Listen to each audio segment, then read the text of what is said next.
Good morning, welcome to business breakfast show. చాలా కీలకమైన రోజు ఇవాళ. Infosys tech major Infosys Q1 results మరికొద్ది సేపట్లో ప్రకటించబోతోంది.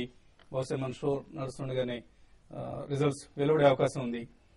గ్లోబల్ మార్కెట్స్ పరిస్థితిని గమనిస్తే మార్కెట్స్ దాదాపుగా ఆల్ ఏషియన్ మార్కెట్స్ లాభాల్లో ట్రేడ్ అవుతున్నాయి.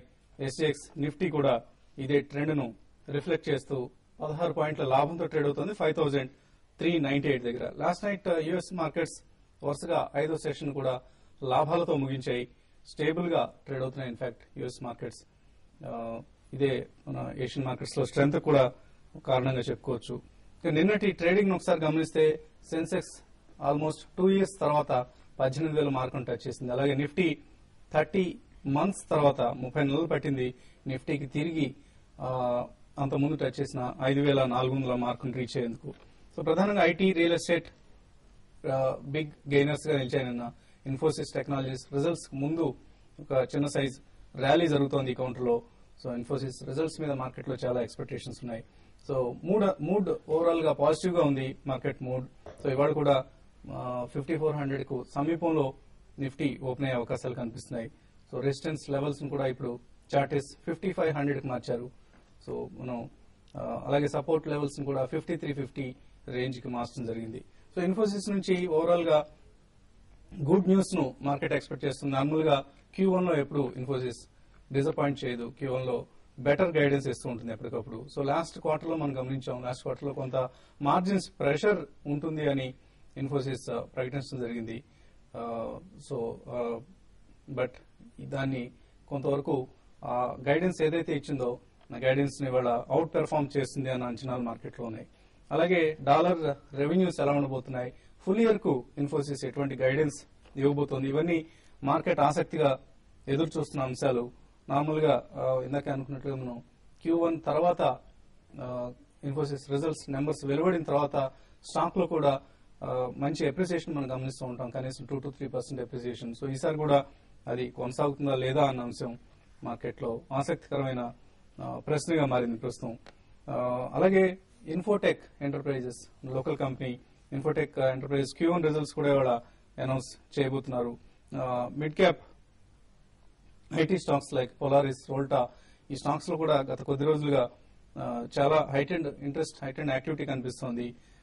మనం లాస్ట్ ఇయర్ చెప్పడం జరిగింది. ఇన్ఫాక్ట్ ఐటీ కంపెనీస్ స్టాక్స్ ను కొనండి medium to long term perspective తో అని. ప్రస్తుతం ఆ రిజల్ట్ ఇప్పుడు కనిపిస్తోంది. సో ఐటీ అనే కాదు, బెటర్ గా పెర్ఫార్మ్ చేస్తున్న బ్యాంకింగ్ కావచ్చు, ఇతర సెక్టర్స్ అన్నింటిలోనూ ఇన్ఫ్రాస్ట్రక్చర్ స్టాక్స్, వీటన్నింటిలోనూ కీప్ బయింగ్ లో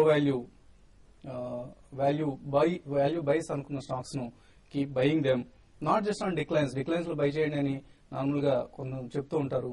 బట్ ఈ డిక్లైన్స్ లో బై చేయడం అనేది ఒక ఫూలిష్నెస్ అవుతూ ఉంటుంది. డిక్లైన్స్ కోసం మనం వెయిట్ చేస్తూ ఉంటాం, ఇలాగా ఇంకా పడుతుంది వెయిట్ చేస్తుంటాం, తిరిగి అవి పెరగడం జరుగుతుంటుంది. So don't wait for declines, just buy whenever you have cash. So that is the only mantra now in the markets. Market సంబంధించిన మరింత విశ్లేషణ అందించడానికి అనలిస్ట్ సుందర్ గారు, శేష్ గారు సిద్ధంగా ఉన్నారు. సో సుందర్ గారు, ఓవరాల్ గా 5400 హడిల్ ను నిన్న ఒకసారి జస్ట్ టచ్ చేసి వెనక్కి రావడం జరిగింది. ఇవాళ హడిల్ సక్సెస్ఫుల్ గా అధిగమించే అవకాశాలు ఉన్నాయి. అధిగమించే అవకాశాలు తప్పగా కనిపిస్తుంది. ఎందుకంటే ఇవాళ సింగపూర్ నిఫ్టీ కూడా చూస్తే పాజిటివ్ గా ఉంది, గ్లోబల్ ఫ్యూస్ అనేది పాజిటివ్ గా ఉంది. మళ్ళీ ఇవాళ మార్కెట్ 5400 దగ్గర టెస్ట్ చేసి వస్తుంది. ఇక మార్కెట్ కి మేజర్ ట్రిగర్ అన్డౌటెడ్ గా మీరు చెప్పినట్టుగా ఇన్ఫోసిస్ రిజల్ట్.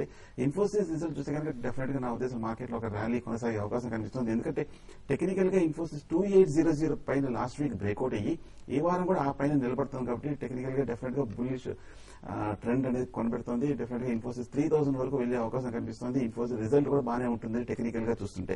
ఒకవేళ మార్కెట్ కనుక ఇవాళ ఏదైనా కారణాల వల్ల 54 దగ్గర నిలబడకుండా 54 కిందే కనుక క్లోజ్ అవుతే అప్పుడు కొంచెం షార్ట్ టర్మ్ ట్రేడర్స్ కాషియస్ ఉండాలి.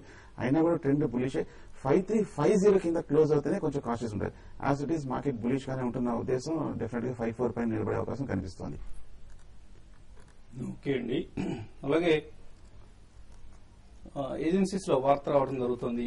Infosys April June net profit 1490 crores ఉండే అవకాశం ఉందని మార్కెట్ ఎక్స్పెక్ట్ చేసిన 1544 crores కంటే కొద్దిగా తక్కువ కనిపిస్తుంది. బట్ ఎనీవే మరికొద్ది నిమిషాల్లో రాబోతుంది కాబట్టి ఇంతలోనే గెస్ చేయటం ఇవన్నీ అర్థం లేని చేష్టలు అవుతాయి. సో ఓవరాల్ గా ఇన్ఫోసిస్ రిజల్ట్స్ మీద మీరు బేరిష్ గా ఉన్నారు. సో బేరిష్ నేను కూడా మీరు పుట్స్ కొనుక్కోమన్నారు తగ్గుతుందని, సో ముందు ర్యాలీ వచ్చింది కాబట్టి తగ్గుతుంది. అంతకు మించి బేరిష్ అనేది లేదండి. రిజల్ట్స్ అయితే మీకు ముందుగా లీక్ కాలేదు? నాకు లీక్ అయితే ముందే చెప్పేసేవాడిని అండి. యాక్చువల్గా లీక్ అంటే అవన్నీ ఏం లేదండి. మామూలుగా స్టాక్ అయితే ఆల్రెడీ 2550 నుంచి దగ్గర 300 రూపీస్ 350 రూపీస్ దాకా స్టాక్ కంటిన్యూగా పెరగడం జరిగింది. సో దానివల్ల ఏంటంటే ఆబ్వియస్ గా లాస్ట్ టైం మనకి లాస్ట్ 2-3 క్వార్టర్లు కూడా చూసిన దాని ముందుగా ర్యాలీ వచ్చినప్పుడు రిజల్ట్ రోజు కూడా స్టాక్ కొంత పెరుగుతుంది. అది అక్కడ నుంచి స్టాక్ లో కరెక్షన్ అనేది చూస్తాము. అయితే ఇప్పుడు ఎక్స్పెక్టేషన్స్ కొంచెం ఏమాత్రం కొంచెం తక్కువ ఇచ్చినా కూడా ఏంటంటే ప్రాఫిట్ బుకింగ్ అనేది స్టాక్ లో కనపడుతుంది. దాని గురించి పుట్ అనేది సజెస్ట్ చేయడం జరిగింది. ఓవరాల్ గా రిజల్ట్ అయితే బాగానే వస్తాయి. అందరికి కూడా గైడెన్స్ బాగుంటుంది అనుకుంటారు. అయితే నేను గైడెన్స్ కొంత కాషియస్ గైడెన్స్ ఇచ్చే అవకాశం ఎక్కువ కనపడుతుంది. సో ఏదైనా కూడా ఏంటంటే ఇన్ఫోసిస్ రిజల్ట్ తర్వాత మార్కెట్ ట్రెండ్ అనేది డిసైడ్ 1-2 రోజులకి ట్రెండ్ అయితే డిసైడ్ అవుతుంది.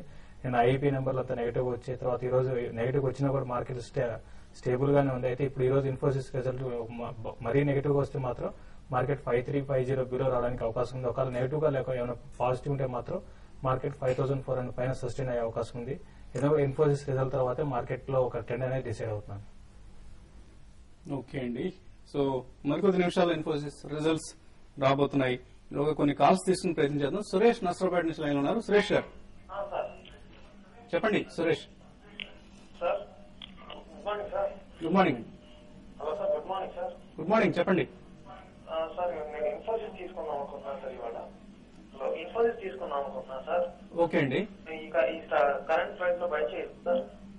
కరెంట్ ప్రైస్ అంటే by the time market opens result announce చేస్తారండి. సో రిజల్ట్స్ ఎలా ఉన్నాయన్న అంశం మీద ఇన్ఫోసిస్ ఓపెనింగ్ కూడా ఆధారపడి ఉంటుంది. సో బహుశా రిజల్ట్స్ ను కొద్దిగా డైజెస్ట్ చేసుకున్న తర్వాత మార్కెట్ మీరు బై చేయడం better. Till that time maybe first half an hour wait చేయడం బెటర్ అనిపిస్తుంది. మీరేం సజెషన్ ఇస్తారు? ఒకవేళ ఏదైనా by chance Infosys result negative గా వస్తే మాక్సిమం ఒక 50-75 రూపీస్ కొంచెం తగ్గే అవకాశం కనిపిస్తుంది. అంటే 2820 2825 దగ్గరికి వస్తే కనుక బై చేయండి. ఎంబడి 28 కింద మటుకు షార్ట్ టర్మ్ ట్రేడ్ అయితే 28 కింద స్టాప్ లాస్ పెట్టుకుని 28 దగ్గర బై చేయొచ్చు. ఓకే అండి, నెక్స్ట్ కాలర్ రామారావు విజయవాడ నుంచి లైన్ లో ఉన్నారు. రామారావు గారు హలో. హలో, నమస్తే. చెప్పండి రామారావు గారు. నమస్తే సార్. బిజినెస్ వచ్చింది టైర్స్ మీద ఇంపోర్ట్ డ్యూటీలో తీసేస్తారని. ఇప్పుడు టైర్స్ మీద ఇన్వెస్ట్ చేయడం మంచిదండి లాంగ్ టర్మ్ గా? టైర్ కంపెనీస్ అండి? టైర్ కంపెనీస్ లో లాంగ్ టర్మ్ లో ఇన్వెస్ట్ చేయడం మంచిది. ఏ కంపెనీ మంచిది ఫండమెంటల్ గా చెప్తారు సార్? ఓకే అండి, ఇన్ఫాక్ట్ ఇన్ఫోసిస్ రిజల్ట్స్ రావడం స్టార్ట్ అయింది. 6198 crores కన్సాలిడేటెడ్ రెవెన్యూని ఇన్ఫోసిస్ ప్రకటించడం జరిగింది. మార్కెట్ ఎక్స్పెక్ట్ చేసిన 6213 crores కంటే కొద్దిగా జస్ట్ స్లైట్ డిఫరెన్స్ కనిపిస్తోంది. అరౌండ్ ఒక 15 crores తక్కువగా కనిపిస్తోంది. అలాగే డైల్యూటెడ్ ఈపీఎస్ 26 రూపీస్ గా ఇన్ఫోసిస్ అనౌన్స్ చేయడం జరిగింది ఫస్ట్ క్వార్టర్ కి సంబంధించి. అలాగే ఏప్రిల్ జూన్ నెట్ ప్రాఫిట్ కూడా 1490 crores దగ్గర కన్ఫర్మ్ చేయడం జరిగింది. సో మార్కెట్ ఎక్స్పెక్ట్ చేసిన దానికంటే కొద్దిగా తక్కువగా రావడం జరిగింది. నెట్ ప్రాఫిట్ లో సుమారుగా 54 కోట్లు తక్కువగా ప్రకటించడం జరిగింది. అలాగే రెవెన్యూ కూడా 15 crores మార్కెట్ ఎక్స్పెక్టేషన్ కంటే తక్కువగా రావడం జరిగింది. సో బహుశా కొంత స్టాక్ ప్రైస్ మీద దీని ఇంపాక్ట్ ఉండే అవకాశం కనిపిస్తోంది. సో మీరు ఆయన అడిగిన టైర్స్ క్వశ్చన్ కి ఎటువంటి సంబంధం?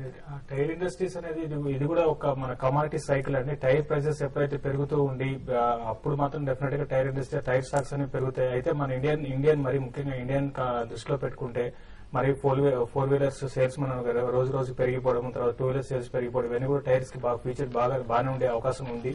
కాబట్టి డెఫినెట్ గా టైర్ ఇండస్ట్రీస్ లో మీరు ఎవరీ డిక్లైన్స్ లో బై చేసుకోవచ్చు అండి. అపోలో టైర్స్ ఒకటి బై చేయొచ్చు. దీంతో పాటు జేకే టైర్స్ ఉంది, అది కూడా ఫండమెంటల్ గా చాలా స్ట్రాంగ్ కంపెనీ. ఈ 2 కంపెనీలో మీరు ఎవరీ డిక్లైన్ లో బై చేసుకోండి. ఫ్యూచర్ అయితే మాత్రం టైర్ ఇండస్ట్రీస్ కి ఈ రబ్బర్ ఇండస్ట్రీకి చాలా ఫ్యూచర్ ఉందనే చెప్పొచ్చు అండి. ఓకే అండి, సో 5472 crores లాస్ట్ క్వార్టర్ లో ప్రకటించింది ఇన్ఫోసిస్. దీని మీద సుమారుగా 5% లాభంతో ప్రస్తుతం కనిపిస్తుంది మనకు. 6198 crores రెవెన్యూ మీద 1488 crores